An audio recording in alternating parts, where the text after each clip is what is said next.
मैं हिंदू धर्म पे बहस करने के लिए तैयार हूं। बुलाइए किसी भी आरएसएस के प्रकांड पंडित को, मैं उससे बहस करना चाहता हूं। वो करे हमसे हिंदुइज्म की बहस। किस पे बहस करना चाहता है? रामचरितमानस पे, गीता पे, किस पे बहस करना चाहता है? सन्यासी किसको कहते हैं? सन्यासी कहते हैं जो गृहस्थ धर्म को त्याग देता है, उसको सन्यासी कहते हैं ना। वो सांसारिक सुख को त्याग देता है, उसको योगी कहते हैं। भगवान राम अपने सौतेले भाई के लिए, पिता के वचन के लिए, सौतेली मां के लिए अयोध्या का राजपाट छोड़ करके कहां चले गए? जंगल। योगी जी का ओरिजिनल घर जानते हैं कहां है? उत्तराखंड। उत्तराखंड जो है वहां जंगल है, तो ये जंगल और पहाड़ से कहां आ गए? लखनऊ। इसको समझिए आप कि हर पीला चीज सोना नहीं होता और हर भगवा पहना इंसान संत नहीं होता है। दंगाई हैं ये लोग, दंगाई हैं। और इनके विचार आप सुनिए। ये जो ढोंगी हैं, इन्होंने एक सेना बनाई। अब देखिए हिंदू धर्म को कितना बदनाम कर रहे हैं। हिंदू युवा वाहिनी, ये हमारे धर्म का अपमान है। हमारे धर्म में तमाम तरह की व्यवस्था अपने आप की गई है। सबसे पहला बात, अरे जो जैसा करेगा वैसा भरेगा, यह मूल बात है। तो कोई अगर अत्याचारी है, पापी है, उसका सजा भगवान देंगे। तुमको टेंडर कब मिला बे? कब बोले राम जी? बताओ हमको, कौन सा तुमको फैक्स आया है कि हमको बड़ा तकलीफ हो रहा है, हमारा घर बना दो? तुम राम का घर बनाओगे? हैं? अपना उपाय नहीं, अपनी कुर्सी के लिए, अपनी राजनीति चमकाने के लिए, अपने गली चौक चौराहों पे बांह फैला के घूमने के लिए तुम हमारे भगवा रंग का बदनाम कर रहे हो। तुम हमारे राम का अपमान कर रहे हो। क्या होता है भगवा रंग? भगवा रंग इस देश में वीरता का प्रतीक है, कायरता का प्रतीक नहीं है। भगवा रंग इस देश में लोगों को बचाने का प्रतीक है, लोगों को मारने का प्रतीक नहीं है। भगवा रंग इस देश में साहू जी महाराज का रंग है, छत्रपति शिवाजी महाराज का रंग है, तुकाराम का, संत तुकाराम का रंग है। और तो और यहां कुछ बौद्ध भिक्षु बैठे हुए हैं। बौद्ध भिक्षुओं का चीवर का रंग भगवा होता है, जो शांति और अहिंसा की बात करते हैं। किसको बेवकूफ बना रहे हो? राम के नाम पर अपनी कुर्सी और अपना दुकान चला रहे हो। एक बात हमको बताइए, ये रामचरितमानस की बात करते हैं। मैं रामचरितमानस पढ़ा हूं। रामचरितमानस में 1 दर्जन से ज्यादा शब्द उर्दू के हैं। गरीब नवाज शब्द रामचरितमानस में लिखा हुआ है। और उर्दू जो है वो हिंदुस्तान की भाषा है, वो अरब की भाषा नहीं है। हिंदुस्तान में ही उर्दू बोली जाती है। रामचरितमानस जो है उसमें एक पंक्ति लिखी हुई है तुलसीदास की। हालांकि तुलसीदास ने कुछ गलत बात भी लिखा है, जिसका हम खुले तौर पे जो है समर्थन नहीं करते हैं, विरोध करते हैं उसका। रामचरितमानस में लिखा है, रावण रथी विरथी रघुवीरा। रावण रथ पर है और भगवान श्री राम पैदल चल रहे हैं। अभी बंगाल के हाई कोर्ट से रथ यात्रा निकालने का परमिशन किसको मिला है? राम जी को कि रावण जी को? तो सोचिए ना, अपने तर्क का इस्तेमाल कीजिए ना। और मैं गलत हूं तो मुझे बताइए, मैं अपने आप को ठीक कर लूंगा। मैं प्रधानमंत्री थोड़ी हूं कि कुछ बोलने के चलते आपको जेल में डलवा दूंगा। आपको सुन करके आश्चर्य होगा, मोदी जी एक बार एक राज्य के दौरे पे गए। एक डीएम जो है वो चश्मा लगा करके उनके सामने खड़ा था। भूल गए होंगे आप लोग। अरे रोज नई नई घटना घटती है, कितना याद रखेंगे। चश्मा लगा करके खड़ा था छत्तीसगढ़ में। उस डीएम को सस्पेंड कर दिया गया। बिग बॉस के सामने तुम चश्मा लगा लोगे? अब आप सोच के देखिए। आप नौजवान हैं, आप यूपीएससी करना चाहते हैं, आप महाराष्ट्र पीसीएस का एग्जाम पास करना चाहते हैं, और ऐसा आदमी जो अभी तक अपना डिग्री नहीं दिखाया है, उसके सामने आप चश्मा लगा लें तो आपको नौकरी से निकाल दिया जाएगा। आप ऐसा भारत चाहते हैं क्या? हमने ऐसे भारत की कल्पना की थी क्या? लोगों ने 2014 में मोदी जी को इसी बात के लिए वोट दे दिया था। 2014 में मोदी जी को वोट विकास के लिए दिया गया, अच्छे दिन के लिए दिया गया, करप्शन पर कार्रवाई करने के लिए दिया गया, महंगाई को कम करने के लिए दिया गया, किसानों की आत्महत्या को रोकने के लिए दिया गया। कौन सा एक काम है जो सरकार ने किया हो और हम लोग उसको स्वीकार नहीं कर रहे हो? आप ही हमको बता दीजिए। क्या इस देश में किसानों की आत्महत्या रुक गई? और क्या किया गया किसानों के लिए? कोई स्टेप भी अगर लिया गया होता तो हम मान लिए होते।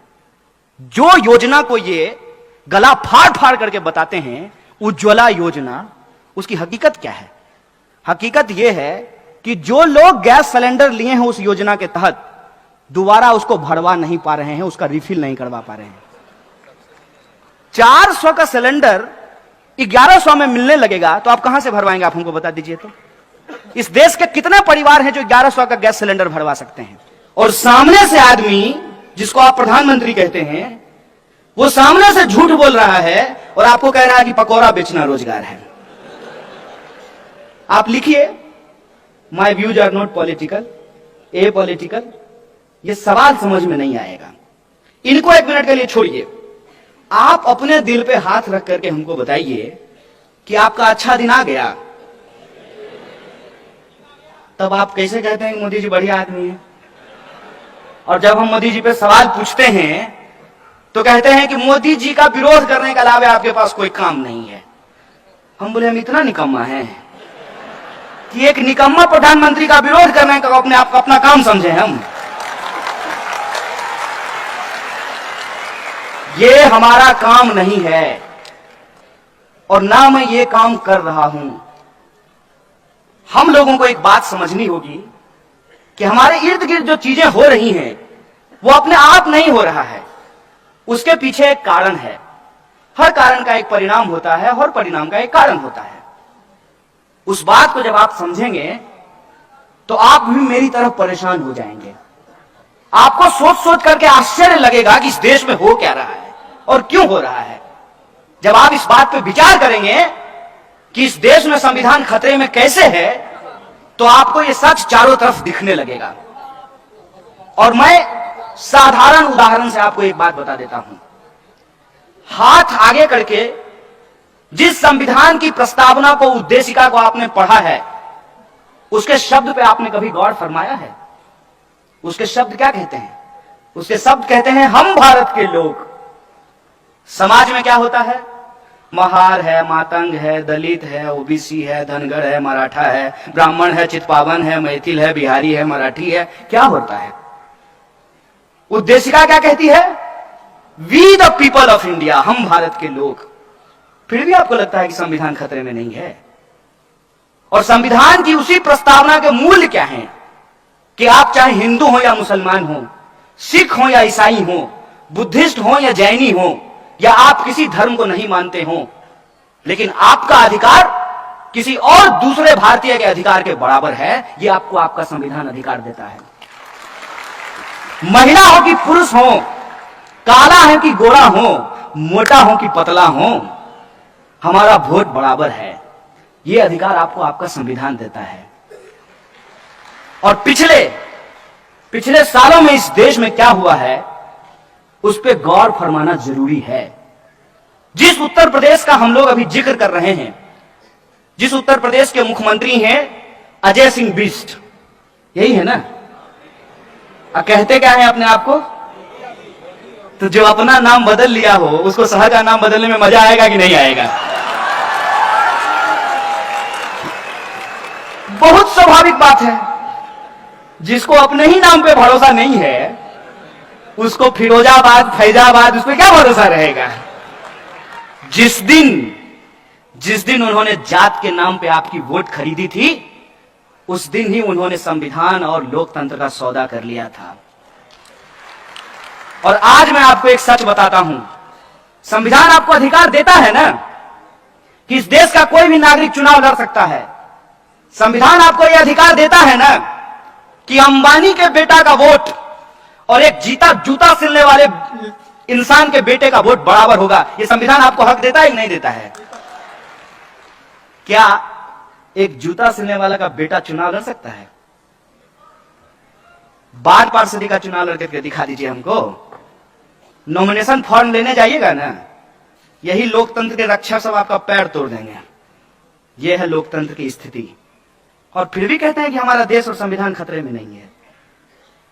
500 रुपए लेकर के किसी को वोट करके हम अपनी जिम्मेदारी से भूल जाते हैं, और वो 500 रुपए दे करके आपका हजारों करोड़ रुपए अपने दोस्त को देकर के देश से भगा देता है। अभी भी कुछ लोग जनधन योजना में जाकर के खाता चेक करते हैं 15 लाख आया कि नहीं आया। ए भाई साहब, अरे आपके नल में पानी नहीं आता है, आपके अच्छे दिन कहां से आएंगे? आपके पड़ोस में साफ सफाई नहीं होती है, आपके खाते में 15 लाख रुपए कहां से आएंगे? फिर भी एक सपना था, पहली पहली बार मुदिए, दिल गया हार मुदिए।